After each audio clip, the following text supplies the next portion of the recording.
Hello friends, welcome to GS exam centre. दोस्तों, आज के इस वीडियो में 67वीं बीपीएससी और सीडीपीओ के एग्ज़ाम के लिए महत्वपूर्ण प्रैक्टिस सेट नंबर 12 को कवर करेंगे। दोस्तों, यह प्रैक्टिस सेट नंबर 12 का तीसरा वीडियो है जिसमें प्रश्न 101 से लेकर 140 तक के प्रश्न को सम्मिलित किया गया है। तो चलिए शुरू करते हैं। आज का पहला प्रश्न है, किस अधिनियम के तहत भारत पर शासन करने का अधिकार ईस्ट इंडिया कंपनी से लेकर ब्रिटिश क्राउन को सौंप दिया गया? यह किस अधिनियम के तहत किया गया? तो यहाँ पे राइट आंसर हो जाएगा ऑप्शन डी, भारत शासन अधिनियम 1858 के तहत, यानी कि ऑप्शन डी यहाँ पे राइट आंसर हो जाएगा। 1858 का भारत शासन अधिनियम के तहत जो है भारत पर शासन करने का अधिकार ईस्ट इंडिया कंपनी से लेकर ब्रिटिश क्राउन को सौंप दिया गया था।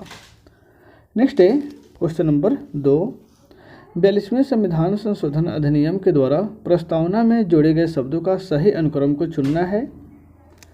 42वें संविधान संशोधन अधिनियम के द्वारा प्रस्तावना में जोड़े गए शब्दों को सही अनुक्रम क्या है? तो यहाँ पर राइट आंसर हो जाएगा ऑप्शन सी, समाजवादी, पंथ निरपेक्ष और अखंडता।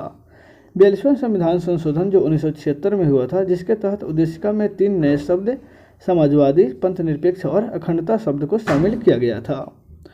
नेक्स्ट है क्वेश्चन नंबर 3, संविधान सभा ने सर्वसम्मति से उद्देश्य प्रस्ताव को कब पारित किया?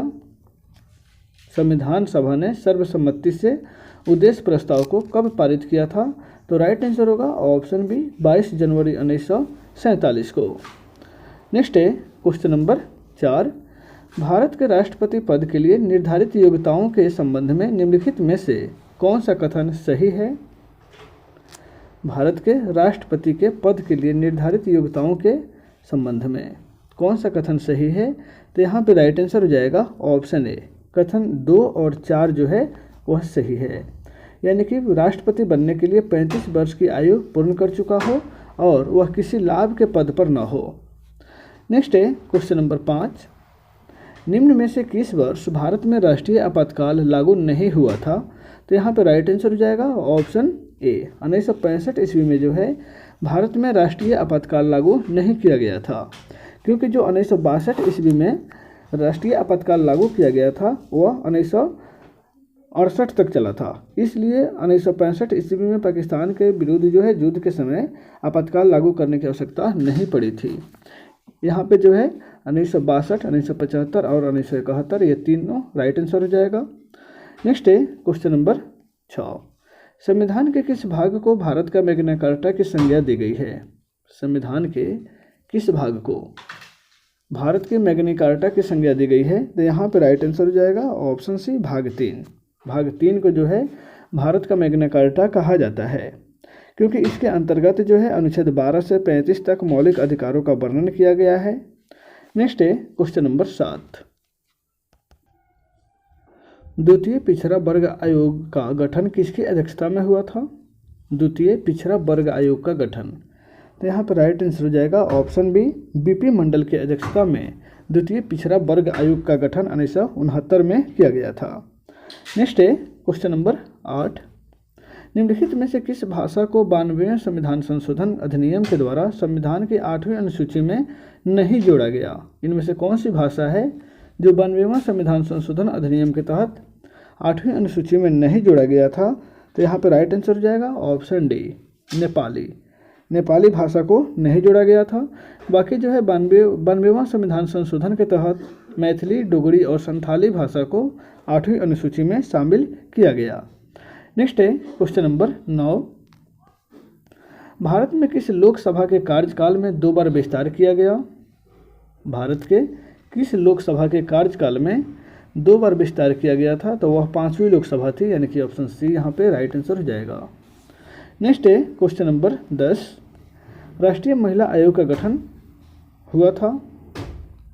राष्ट्रीय महिला आयोग का गठन, तो यहाँ पे राइट आंसर हो जाएगा ऑप्शन सी, संसद के द्वारा पारित अधिनियम से राष्ट्रीय महिला आयोग का गठन हुआ था। ऑप्शन सी यहाँ पे राइट आंसर हो जाएगा। नेक्स्ट है क्वेश्चन नंबर 11, रक्त में आरबीसी के बढ़ने से कौन सी बीमारी हो सकती है? रक्त में आरबीसी की यदि मात्रा अधिक हो जाए तो कौन सी बीमारी हो सकती है? तो यहाँ पर राइट आंसर होगा ऑप्शन डी, पॉलीसार्थेमिया बीमारी जो है वह आरबीसी की मात्रा बढ़ने से होती है। नेक्स्ट है क्वेश्चन नंबर 12, इनमें से कौन सा रोग आनुवांशिक बीमारी नहीं है? इनमें से कौन सा रोग जो है वह आनुवांशिक नहीं है?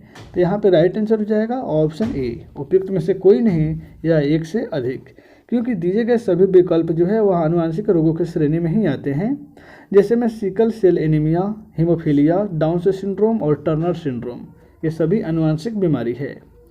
नेक्स्ट है क्वेश्चन नंबर 13, निम्न उपकरणों में किसको रक्तचाप के मापने के लिए प्रयोग में लाया जाता है? रक्तचाप मापने में इनमें से किस उपकरण का उपयोग किया जाता है? तो यहाँ पर राइट आंसर होगा ऑप्शन सी, स्फिग्मोमैनोमीटर। नेक्स्ट है क्वेश्चन नंबर 14, मानव गुर्दे में बनने वाली पथरी प्रायः किसकी बनी होती है? मानव गुर्दे में जो बनने वाली पथरी होती है वह कैल्शियम ऑक्सलेट की बनी होती है, यानी कि ऑप्शन डी यहाँ पे राइट आंसर हो जाएगा। नेक्स्ट है क्वेश्चन नंबर 15, प्रोकैरियोटिक कोशिका के संबंध में असत्य कथन की पहचान करना है। प्रोकैरियोटिक कोशिका के संबंध में इनमें से कौन सा कथन गलत है? तो यहाँ पे राइट आंसर हो जाएगा ऑप्शन सी, इसमें क्लोरोप्लास्ट उपस्थित होता है, यानी कि यह कथन जो है गलत है, क्योंकि प्रोकैरियोटिक कोशिका में क्लोरोप्लास्ट उपस्थित नहीं होता है। इसके अलावा ए बी डी जो कथन है वह सही है। नेक्स्ट है क्वेश्चन नंबर 16, अंडे के सफ़ेद भाग में कौन सा प्रोटीन उपस्थित रहता है? अंडे के सफ़ेद भाग में, तो यहाँ पे राइट आंसर हो जाएगा ऑप्शन बी, प्रोलैमिन्स जो है वह उपस्थित होता है। नेक्स्ट है क्वेश्चन नंबर 17, निम्नलिखित में से किस विकल्प के सभी रोग विषाणु जनित रोग हैं? किस विकल्प के सभी रोग जो हैं वह विषाणु जनित रोग हैं? तो यहाँ पे राइट आंसर होगा ऑप्शन बी, मम्स, रेबीज और हर्पीज, ये तीनों रोग जो हैं वो विषाणु के कारण होने वाला रोग है। नेक्स्ट है क्वेश्चन नंबर 18, शक्कर के किण्वन के दौरान कौन सा यौगिक हमेशा बनता है? शक्कर के किण्वन के दौरान इनमें से कौन सा यौगिक बनता है? तो यहाँ पे राइट आंसर हो जाएगा option B, ethyl alcohol. Next है क्वेश्चन नंबर 19, मधुमक्खी पालन के अध्ययन को क्या कहा जाता है? मधुमक्खी पालन के अध्ययन को राइट आंसर होगा ऑप्शन सी, एपीकल्चर कहा जाता है। मधुमक्खी पालन के अध्ययन को एपीकल्चर कहा जाता है। नेक्स्ट है क्वेश्चन नंबर 20, निम्नलिखित में से कौन सी हड्डी कान से संबंधित नहीं है? इनमें से कौन सी हड्डियां जो है वह कान से संबंधित नहीं है? तो यहाँ पे राइट आंसर हो जाएगा ऑप्शन डी, पेटीला। पेटीला जो है यह कान की हड्डी नहीं है, यह घुटने से संबंधित है, यह हड्डी जो है घुटना की है, जबकि स्टेपिज, मेलियस और इनकस ये तीनों कान की हड्डियां हैं। नेक्स्ट है क्वेश्चन नंबर 21, किस जीव में गुणसूत्र की संख्या सबसे अधिक पाई जाती है?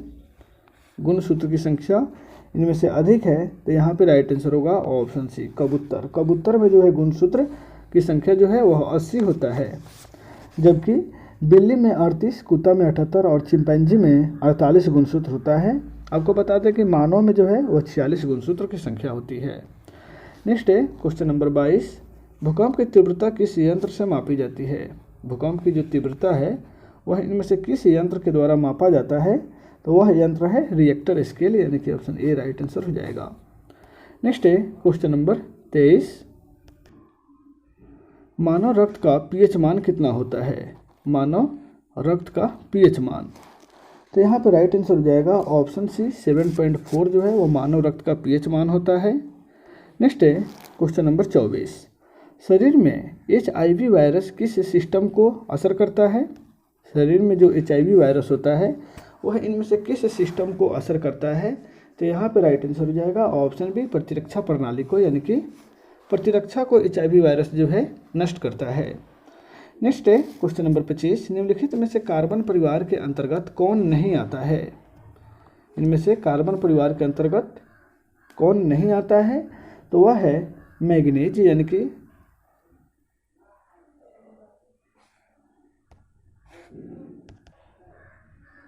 मैग्नीज नहीं, मरकरी है। मरकरी जो है वह कार्बन परिवार के अंतर्गत नहीं आता है। यह ग्रुप 12 का समूह है, ग्रुप 12 का यह अंतर्गत आता है। बाकी ग्रुप 14 के अंतर्गत सिलिकॉन, जर्मेनियम और टीन आता है। नेक्स्ट है क्वेश्चन नंबर 26, जल की अस्थायी कठोरता किस कारण होती है? जल की अस्थायी कठोरता जो है वह किस कारण होती है? तो वह यहाँ पे ऑप्शन ई राइट आंसर हो जाएगा, यानी कि उपयुक्त में से एक से अधिक, क्योंकि कैल्शियम और मैग्नीशियम के क्लोराइड एवं सल्फेट आयन की उपस्थिति के कारण जल में अस्थायी कठोरता होती है। कैल्शियम के क्लोराइड, मैग्नीशियम के क्लोराइड और सल्फेट आयनों की उपस्थिति के कारण, यानी कि option A B C right answer हो जाएगा। नेक्स्ट है क्वेश्चन नंबर 27। पराध्वनिक तरंगों की आवृत्ति कितनी होती है? पराध्वनिक तरंगों की आवृत्ति, तो यहाँ पे राइट आंसर हो जाएगा ऑप्शन डी 20 किलो हर्ट्ज से अधिक होती है। ऑप्शन डी यहाँ पे राइट आंसर हो जाएगा। पराध्वनिक तरंग की आवृत्ति होती है 20 हर्ट्ज से किलो हर्ट्ज से अधिक। नेक्स्ट है क्वेश्चन नंबर 28।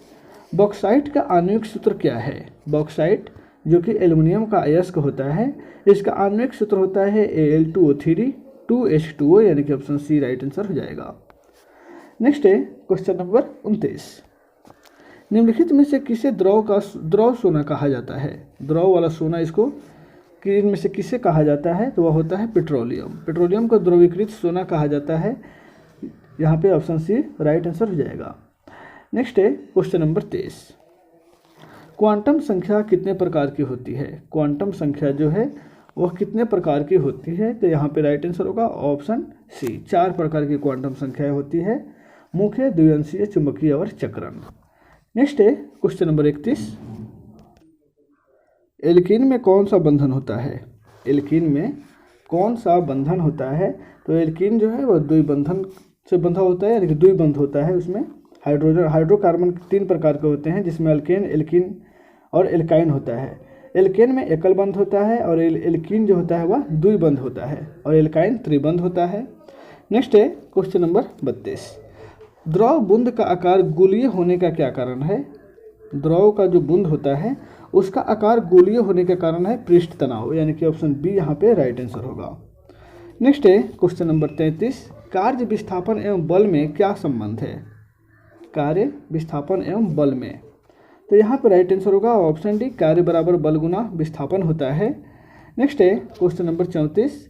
बैंगनी रंग के तरंगदैर्घ्य के संबंध में सही इनमें से कौन सा है? बैंगनी रंग के तरंगदैर्घ्य के संबंध में, तो यहाँ पे राइट आंसर होगा इसका तरंगदैर्घ्य जो है सभी रंगों से कम होता है। इसका तरंगदैर्घ्य सभी रंगों से कम होता है, इस प्रकार से ऑप्शन ए राइट आंसर हो जाएगा। नेक्स्ट है क्वेश्चन नंबर 35। न्यूट्रॉन की खोज किस वैज्ञानिक ने किया था? न्यूट्रॉन की खोज जो है वह किस वैज्ञानिक के द्वारा किया गया था? तो आपको बता दें कि चैंडविक ने न्यूट्रॉन की खोज किया था। ऑप्शन सी यहाँ पे राइट आंसर हो जाएगा 1932 ईस्वी में। नेक्स्ट है क्वेश्चन नंबर 36। एक अच्छा अवशोषक एवं अच्छा उत्सर्जक, यह कथन जो है किसके नियम से संबंधित है? एक अच्छा अवशोषक एक अच्छा उत्सर्जक होता है, यह किसका नियम है? तो यहाँ पे राइट आंसर होगा ऑप्शन ए।